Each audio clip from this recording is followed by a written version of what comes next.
He had collapsed alone on the floor, unconscious. No one had even noticed he'd disappeared. No one knocked. No one cared, because everyone was too afraid to go near him. The man everyone called the Lion, the one the neighbors warned their kids about, but a 10-year-old boy did what no adult ever dared. He walked right through the overgrown yard, past the broken gate, and put his hand on the old man's matted mane of hair. What he found inside that house didn't just shock his mom, it shattered everything they thought they knew. And what came after made the whole neighborhood stop whispering and start remembering. Let me know in the comments. What city are you watching this from? Most people in the neighborhood just called him Lion. They didn't use his real name. Some probably didn't even remember it. For years, the house on East 104th Street had been the kind of place you walk past a little faster than usual. The porch sagged. The lawn hadn't been mowed in maybe a decade. Old newspapers curled under the weight of time. The windows were mostly covered with sheets from the inside, but on rare occasions, you could catch a sliver of someone standing behind them, not moving, watching, and that was all anyone really knew, that someone was in there, alone, and that was enough to start the rumors. It was Maya Green's third week in that neighborhood when she first heard someone mention the Lion. She was unpacking a box of pots in the tiny kitchen of the rental home she'd barely managed to afford, when her neighbor, an older woman with a loud voice and the kind of eyes that always looked like they were squinting against sunlight, leaned in through the open screen door. Her name was Mrs. Kessler. She wore curlers to the supermarket and always had a story ready. "You don't let that boy of yours go near the house 2 doors down," she said, without even saying hello. "That man's not right. Did time, I think, or should have." Maya had nodded politely, already used to these kinds of people, the ones who speak in warnings but never offer real information. She didn't ask questions. She just smiled, said thank you, and went back to unpacking, trying to push the anxiety back down. She was already trying to outrun a past. She didn't need another one creeping in from next door. Her son, Ethan, was 10, small for his age, with that kind of sharp, gentle curiosity that made adults underestimate him. He loved puzzles, had a notebook he carried around where he wrote down things I noticed. That's what he called it. Little details, loose bricks, a bird with only 1 foot, the odd smell in the laundry room of their new place, and the man 2 doors down who sat on his porch at night with a cigarette, barely visible through the vines and shadows. It didn't take long before Ethan noticed that nobody talked to that man, not even a wave. Not even a head nod, just a big silence around that house, like people were trying to pretend it wasn't there. One afternoon, Ethan came in and asked, "Why do people call him Lion?" Maya was caught off guard. She was already late for her shift and trying to fix a zipper on her uniform. "Who? The man in the house with the weeds," Ethan said. "The one who never says anything." She paused, then forced a half smile. "It's just a nickname. People make stuff up when they're bored." "Is he dangerous?" That stopped her. She wanted to say no, but she didn't know. That was the problem. All she had were secondhand whispers and fear. And Ethan wasn't the kind of kid you could just scare away from something. If you told him not to do something without explaining why, he'd just try harder to understand it. The next day, Maya came home from work and found a cookie missing from the batch they'd baked together the night before. One was missing, and the empty paper towel it had been wrapped in was sitting on the porch. "Did you leave something outside?" she asked. Ethan shrugged. "Maybe." She didn't push, not yet, but something in her gut started to twist. That weekend, she saw Ethan kneeling on the sidewalk with crayons, drawing, coloring a lion with a boy beside it. The boy looked like Ethan. He folded the paper carefully and tucked it into a plastic sandwich bag. Maya watched from the window as he walked slowly down the block, stopped at the gate of the forbidden house, and slipped the bag through the rusted bars, then turned around and walked back like it was nothing. She didn't say anything right away. She waited. She told herself it was a one-time thing, but it wasn't. It became a routine, a cookie, a drawing, a rock painted like a frog. Little offerings from a child who didn't understand fear the way adults did. Maya didn't know whether to be angry or proud. All she knew was that every time Ethan left something, it stayed there, and sometimes it was gone the next day. And then one evening, she saw something that made her blood freeze. It was around 8:30. The sun was low and heavy. Maya was walking back from the mailbox when she glanced toward the lion's house and saw movement at the window. Not just a shadow, a face. Looking down, looking at Ethan, who was sitting on the curb sketching in his notebook. Their eyes were locked. Lion didn't move, didn't blink, just stared. And Ethan didn't run. He smiled. Later that night, Maya couldn't sleep. She kept replaying that image. The man in the window, the boy on the curb. It was such a strange kind of moment, like watching two people from different worlds communicate without words. And maybe that's what scared her the most, because no one else looked at that man like he was a person. But Ethan did, and Lion looked back. She talked to Mrs. Kessler the next morning. "You need to put a stop to it," the old woman said, slicing strawberries at her kitchen table. "That man's not right. Used to be military. Something happened. Some people say he hit a kid once. Others say he's got bodies in the backyard." Maya frowned. "And what do you know for sure?" Mrs. Kessler hesitated, then said quietly, "Only that he came back from Iraq and never really came back." That night, Maya sat on the couch with Ethan and asked him what he thought about the man in the house. "He's sad," Ethan said simply. "He doesn't talk to anybody, but I don't think he's mean." Maya looked at her son, trying to remember if she had ever been that innocent, or if she had ever lost it. Maybe both. She had spent so long being afraid of people, of what they might do, of what they might hide, that she forgot what it felt like to simply see someone without judgment. That week, Lion left something on their porch. It was a small carved figure, a lion, about the size of a fist, made from wood, rough but detailed. Ethan found it and yelled so loudly she came running out.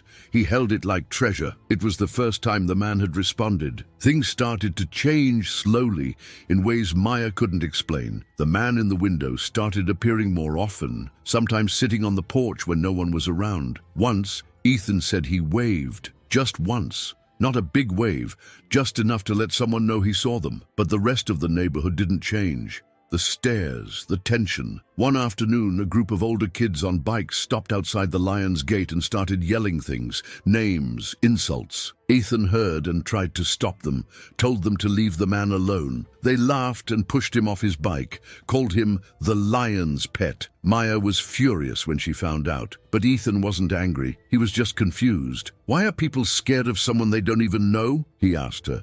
She didn't have an answer. The next Sunday, she saw Lion again, not behind glass, but sitting on the porch, hands on his knees, looking older than she remembered. His beard was gray and uneven. His eyes, sunk deep into his face, watched Ethan walk by. And as the boy lifted a hand to wave, just like that, Lion nodded, a slow, deliberate nod. Maya stood at the window, watching, holding her breath, wondering where this was all going, wondering how much a child could change the heart of a man everyone else had forgotten, and how long that moment of peace would last. Because sometimes the scariest monsters aren't the ones hiding in the dark. They're the ones we've already decided are monsters, without ever asking who they really are. The first time Maya heard Ethan raise his voice wasn't in anger, but in defense. It was the middle of a Wednesday afternoon, and she had gotten off work early from the hospital. She was walking up the block, a grocery bag balanced on her hip, when she caught the sound of shouting near the old iron gate of the Lion's house. Her pace quickened when she realized the voice belonged to her son. Not the usual cheerful ramble he was known for, but a firm, insistent tone she didn't recognize. When she turned the corner, she saw him standing with his arms slightly outstretched, like he was shielding something, or someone. 3 boys, all older, maybe 12 or 13, were circling their bikes around him, taunting and jeering with the kind of casual cruelty only kids that age can deliver without fully grasping what they're doing. "Leave him alone, you don't even know him," Ethan was saying, his voice shaking just slightly. One of the boys mimicked a lion's roar, loud and exaggerated, and another laughed so hard he almost fell off his bike. The third tossed an empty soda can toward the porch. Maya's heart leapt as she broke into a run, not because of the can, but because she saw someone sitting there, just barely in the shadows, barely moving. Lion, watching, silent. His posture didn't change, but something in the angle of his head told her he was listening. She yelled to the boys before she even reached them, and they scattered with a few final insults, riding off like nothing had happened. Ethan didn't move. He just stood there, red-faced and breathing fast, his fists clenched. When she reached him, she didn't say anything right away, just knelt beside him, touched his arm, and looked toward the porch. The old man was gone. The chair was empty. That night, Ethan didn't want to eat dinner. He sat on his bed with the lion carving in his hands, turning it over again and again, like he was trying to solve a riddle in the wood grain. Maya sat beside him, not saying much. He finally spoke after almost half an hour of silence. "They said he killed someone," Ethan whispered, not looking up. "One of them said his dad told him that. That's why nobody talks to him." Maya took a breath, choosing her words carefully. "People say things when they're scared. Doesn't always make them true. Doesn't make them fair either." Ethan nodded slowly, but she could tell the words didn't make the weight go away. It just shifted it. The next day, she found another drawing tucked into the notebook Ethan carried everywhere. A new one.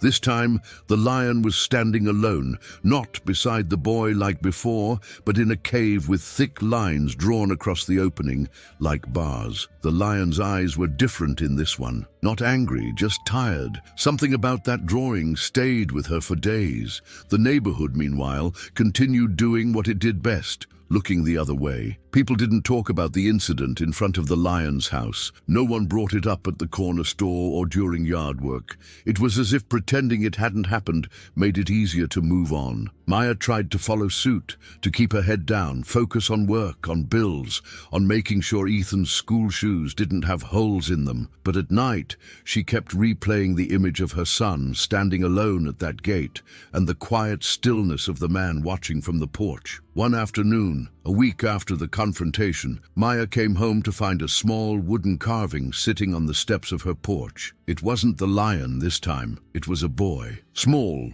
round-faced, with a satchel slung across his shoulder, roughly carved like the other, but unmistakably meant to be Ethan. She didn't show it to him right away. Instead, she kept it in her pocket for a full day before placing it gently on his desk, saying only, "I think this is for you." Ethan smiled when he saw it, not wide, not dramatic, but the kind of smile that settles in slowly and stays a while. That night he left a note, written in pencil on a torn piece of lined paper, and slipped it through the gate, just like before. Maya never asked what it said. A few days later, something unusual happened. Lion left his house. It was early morning, just before sunrise, when Maya saw movement outside from the kitchen window. She was pouring coffee, groggy and half awake, when she noticed a figure moving down the front steps of the house next door. It was him, dressed in a worn green jacket and old jeans, walking slowly, stiffly, as if every step was deliberate. He crossed the street and went into the little corner store on 103rd. Maya watched,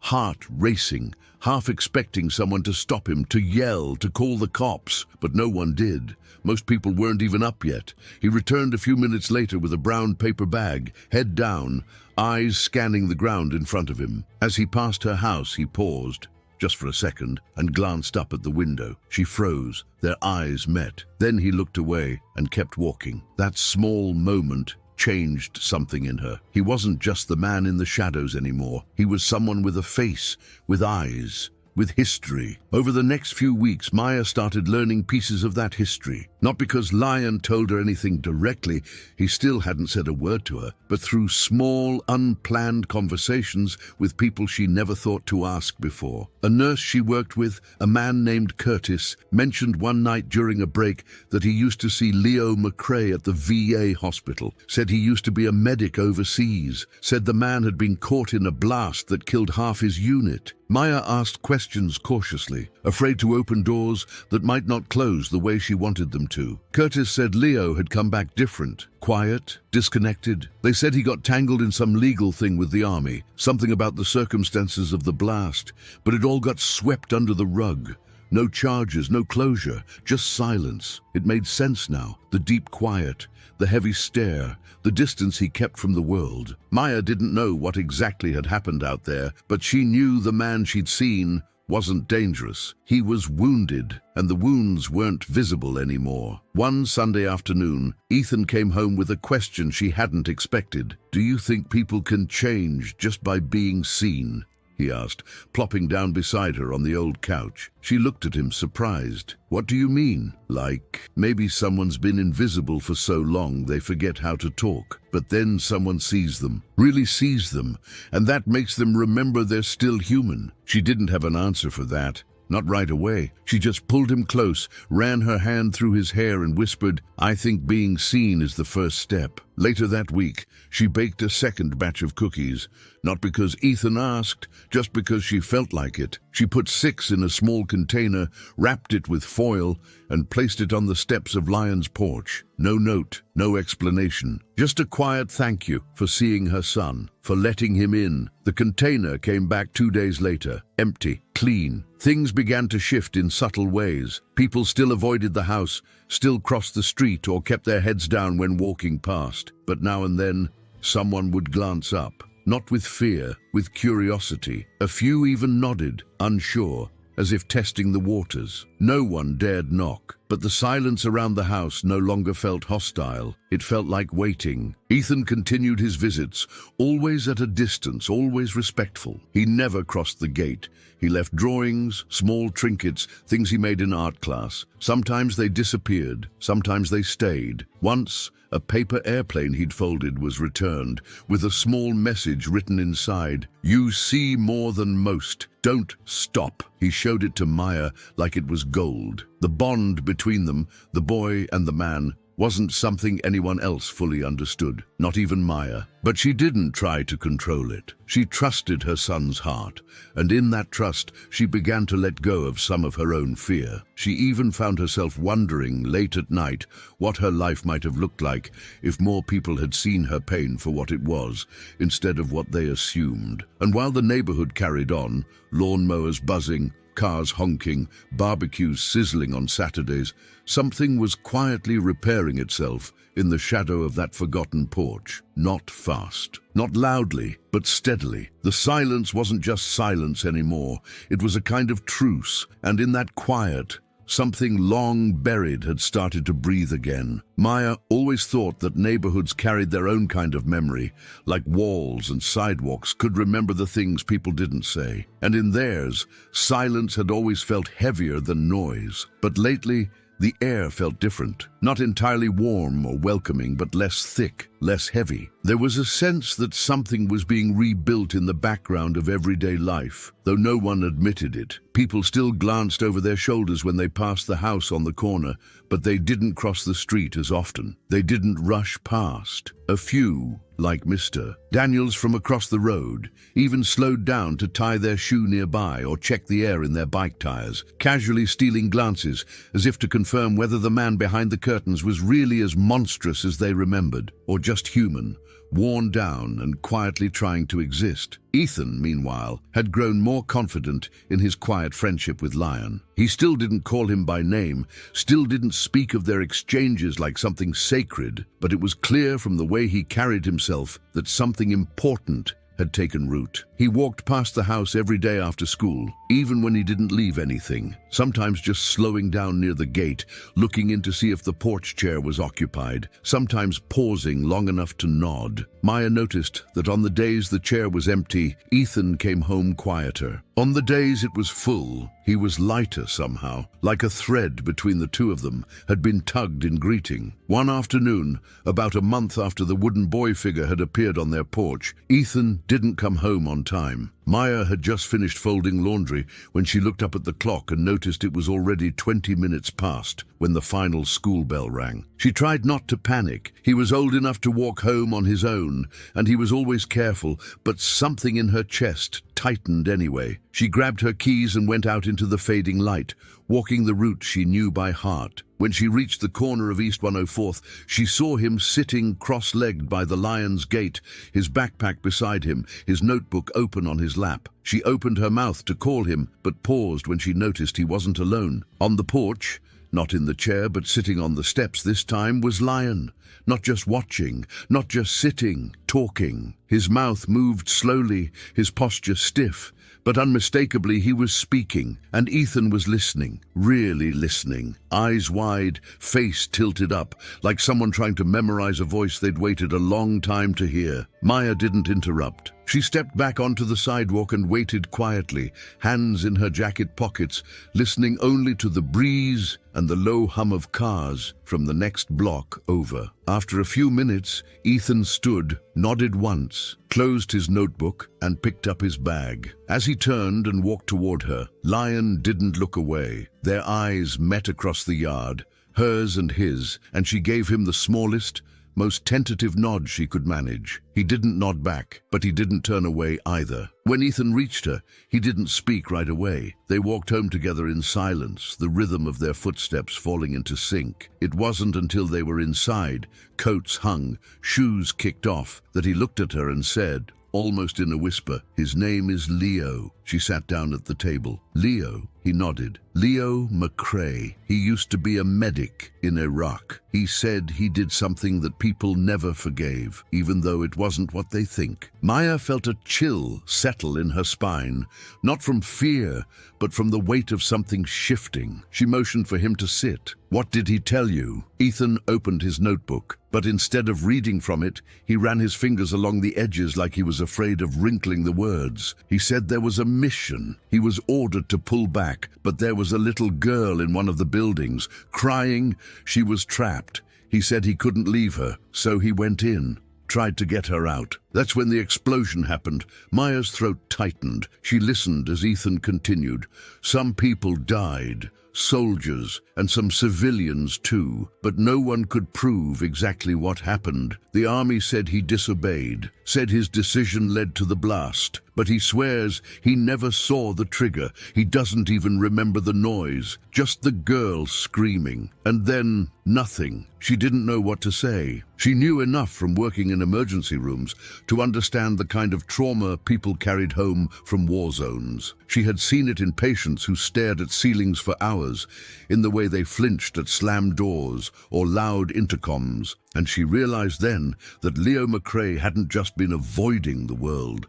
He'd been trying to disappear from it. The next few days were quiet. Ethan didn't visit the porch. Maya noticed the carved lion and boy still sat on his desk, now joined by a small wooden star with the initials EG etched crudely on one side. Another gift, another unspoken thanks. She wondered how long it had taken Leo to make them, how long it had taken to decide someone was worth carving for again. But peace, even the fragile kind, rarely lasts long in places where history clings to walls. It was a Saturday morning when the first knock came, a firm, unfriendly knock on the door that made Maya's stomach drop before she even opened it. Two men stood outside, one in uniform, the other in a dark blue jacket with a badge clipped to the collar. She stepped out instinctively, not wanting Ethan to hear. The officer introduced himself. The other man said he was from the local precinct. They were asking about her neighbor, about Leo. Nothing specific at first, just questions. How long had she lived there? Had she seen anything unusual? Had she noticed any recent behavior changes? She answered carefully, honestly, trying to keep her face calm. Then they showed her a paper. It wasn't an arrest warrant, it was a summons. Someone had filed a formal complaint, anonymous, alleging that Leo McRae had made inappropriate contact with a minor, her son. Maya's heart stopped. It was the kind of moment where the brain rejects what it's hearing before it has time to process it. She stared at the paper, at the flat official font, the vague wording. Her mouth went dry. She shook her head before she spoke. "No," she said, "that's not possible. He's never touched my son. He's barely spoken to him." The officers didn't accuse. They didn't raise their voices. They just said it was procedure, that they had to follow up, that the complaint was serious, that interviews might be necessary. Maya asked who made the complaint. They said they didn't have that information yet. After they left, She sat on the porch with her hands shaking. When Ethan came outside and saw her like that, he knew something was wrong. She told him the truth, not the details, just enough that someone had reported something about Leo, that people might come asking questions, that he should be honest, but careful. Ethan didn't cry, but his eyes went red in a way that made her wish he had. "He didn't do anything, Mom," he said. "You know that." "I know," she whispered, holding him tighter than she had in weeks. But knowing something and proving it were two different things, and the weight of rumor moves faster than facts. By Monday, the whispers were back, not just on their street, but all over the block, in line at the bakery, at the school pickup lane. People spoke in low tones, glanced toward the house at the corner, said things that sounded like truth just because they'd been said before. Maya noticed fewer cars parking near Leo's curb. She noticed fewer neighbors making eye contact. And at the grocery store, when Ethan waved at one of his classmates, the boy looked away without waving back. Leo's porch stayed empty for 3 days. Then, on the 4th, a piece of paper appeared on Maya's doorstep, folded, taped shut, no signature. It read, "He's dangerous. If you really cared about your son, you'd keep him away from that house." She threw it in the trash without showing Ethan, but the words stuck like splinters. That evening, Maya found herself standing at Leo's gate for the first time. Not Ethan, her. She hesitated before lifting the latch and stepping inside. The grass was taller than she remembered, soft underfoot, and the boards on the porch creaked louder than she expected. She knocked once, then again. The door opened a crack. One eye looked out. "I'm sorry," she said quietly. "I just wanted you to know I don't believe what they're saying." He didn't speak, but his eye closed slowly, like someone exhaling a held breath. Then the door shut again, not slammed, just closed. She turned and walked home in the dark. There were still 1,000 things she didn't know about Leo McRae, but what she did know, she trusted. And in a world where people rushed to believe the worst without asking questions, that felt like something worth holding on to. There are certain kinds of damage that don't leave bruises or break bones, but settle somewhere deeper, in places no doctor can scan and no court of law can ever fully reach. That week, Maya felt that kind of damage taking shape in the invisible space between her family and the rest of the neighborhood. It didn't matter that there had been no arrest, no charges. The accusation alone was enough to stain everything. Leo didn't come outside. Ethan's friends stopped calling. Even Mrs. Kessler, who once offered unsolicited stories and stale lemon cookies in equal measure, crossed the street now when she saw them. The silence grew colder, sharper, like it had picked a side, and that side wasn't theirs. Ethan had always been the kind of kid who noticed details, who asked quiet questions and listened more than he spoke. But lately, his silence felt different. It wasn't the calm curiosity that once made him watch ants carry breadcrumbs across sidewalks or clouds change shape in the sky. This silence was heavier. He stopped drawing, stopped checking the porch each morning. His notebook stayed in the bottom of his backpack, untouched. He didn't say anything when another boy at school whispered something under his breath in the cafeteria, but the way he sat with his shoulders tense and his hands clenched told Maya everything she needed to know. She tried to protect him from the worst of it. She limited his time online, tried to steer him away from conversations at the grocery store, kept the TV off when local news ran vague reports about concerns in the neighborhood. But children aren't stupid, and silence is rarely enough to hide the truth from someone who already suspects it. One night, she found Ethan awake past midnight, sitting on the living room floor in the dark, hugging his knees. When she sat beside him and asked what was wrong, he didn't cry, didn't speak for nearly a minute. Finally, he said, "What if I made it worse?" It took her a second to understand. "Made what worse, baby?" He looked at her, his eyes wide and wet in the dim light. "By talking to him, by being his friend. What if they think I did something wrong too?" Maya felt something twist inside her. She reached out, held his face in her hands, and told him gently but firmly that he had done nothing wrong. That kindness wasn't a crime. That empathy didn't need to be apologized for.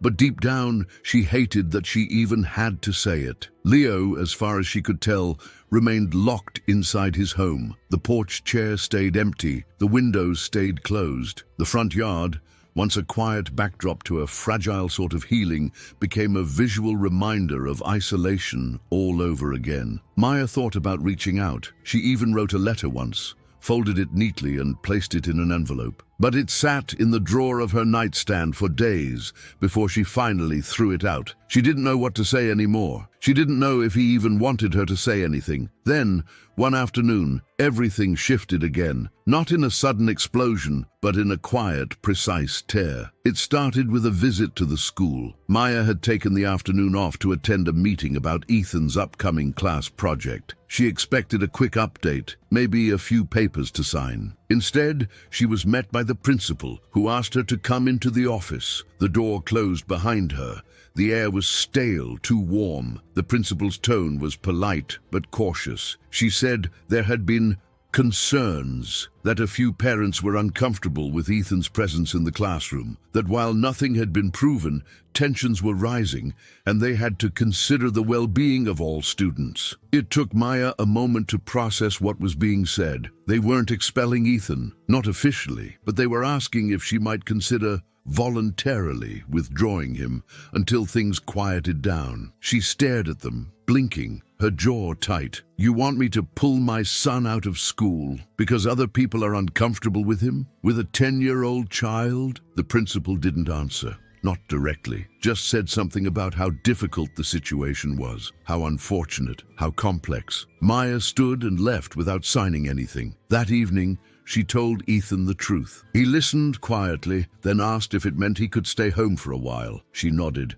He didn't celebrate, just said okay and went to his room. For the first time since they'd moved to the neighborhood, Maya considered leaving, packing everything, breaking the lease, starting over somewhere far away, somewhere her son could be a kid again, without having to carry the weight of a lie. But she didn't have money for that kind of move. She didn't have time or help or guarantees. All she had was a steady job, a quiet boy, and a house too close to people who'd stopped seeing either of them clearly. That night, she heard something outside around midnight. At first, she thought it was wind, or maybe a raccoon knocking over the trash bin again. But when she pulled back the curtain, she saw a figure standing in the middle of her yard, Leo. She opened the door, heart pounding, unsure what to expect. He didn't speak, just held something out in both hands, a piece of paper folded twice. She took it gently. His hands were shaking slightly. He looked thinner than she remembered, paler, like he hadn't eaten or slept in days. "I didn't do it,"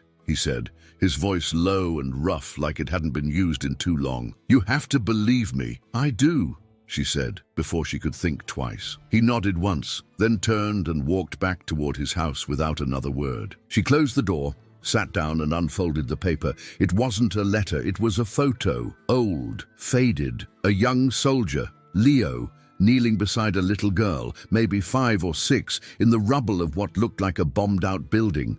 She was covered in dust, her hair tangled, but she was alive. Her hand rested on his shoulder, her eyes wide and locked on his face. On the back, in shaky handwriting, was a date and a single line. She made it out. That was all that mattered. Maya stared at it for a long time, then placed it beside the lion carving on the bookshelf. She didn't tell Ethan about the photo, not yet, but he saw a difference in her the next morning. She made pancakes, something she hadn't done in weeks. She let him play music while they ate. When he asked if he could leave another drawing on the porch, she said yes. 2 days later, someone spray-painted Leo's front gate, a slur, crude, bright red. The kind of word that made Maya feel sick just reading it. Ethan didn't ask what it meant, but he saw her face and knew enough. That same morning, Leo didn't come to the door when Ethan left a small drawing of a lion under a tree. The picture stayed there, curled at the edges, for almost a week. Then, late one evening, Maya was locking the front door when she noticed something strange. A woman was standing at Leo's gate, not a neighbor. Younger, maybe early 30s, dressed in a dark coat and holding something against her chest. Maya watched her from behind the curtain. The woman stood still for almost a full minute before walking up the path and knocking on the door. It opened. Leo stood there, barely visible in the shadow of the hallway light. The woman handed him what she was holding. Maya couldn't see what it was. They spoke briefly, only a few words. Then the woman hugged him. Not a quick hug, but the kind that says something old had finally come undone. Maya's breath caught in her throat. The woman left soon after, her steps hurried and purposeful. She didn't look around, just got into a car and drove off. Leo stood in the doorway for a long time after that. Maya didn't know who the woman was. She didn't ask, but the next morning, the red paint was gone, scrubbed clean. The porch chair was back, and Leo was sitting in it, holding a small wooden carving in his lap. This one shaped like a child with a lion beside them. No names, no words, just wood and shape and the quiet act of saying something that didn't need to be spoken aloud. Something had shifted again. Not in the neighborhood, not yet, but in the space between two houses, between one man and one family. And sometimes that was enough to keep going. It wasn't a big event that changed everything in the end. No court order, no press conference, no dramatic apology. The truth came out the same way the whole story had unfolded, quietly, slowly, and through the eyes of someone who had simply refused to stop seeing what others had tried to erase. It happened on a Tuesday, the kind that started off like any other. Gray sky, drizzle on the windows, the smell of distant rain mixing with spring dust. Maya had just dropped Ethan off at his first day back at school. It had taken 3 weeks of meetings, letters, and standing her ground, but eventually the school relented. No one said it out loud, but Maya knew they were more afraid of bad publicity than they were of Leo McRae. She didn't care. Her son was going back to class. That was enough. That morning, she stopped at the corner store to pick up milk and eggs, and when she came out,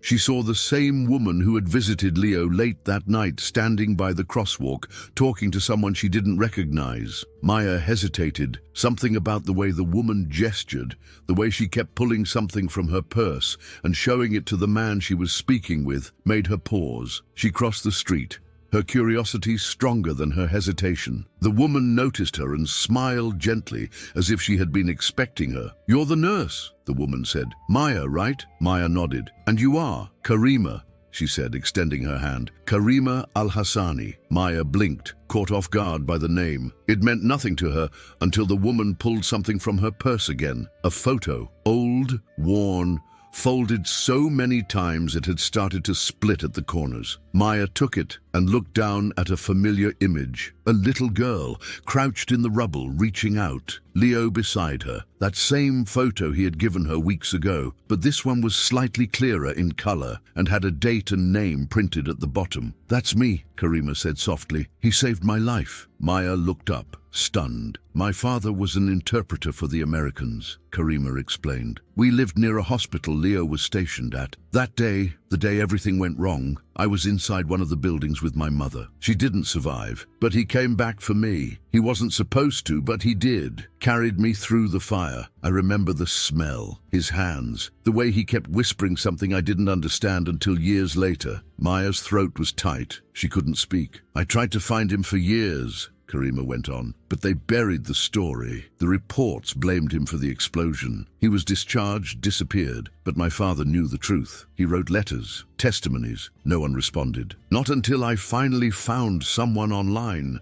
an old soldier from the same unit. He told me where Leo lived. I came as soon as I could." Maya handed the photo back slowly, her hands trembling. "I don't know who accused him," Karima said, "but I can clear it up. If he'll let me," Maya nodded, swallowing hard. "He'll listen, I know he will." That evening, Karima visited again.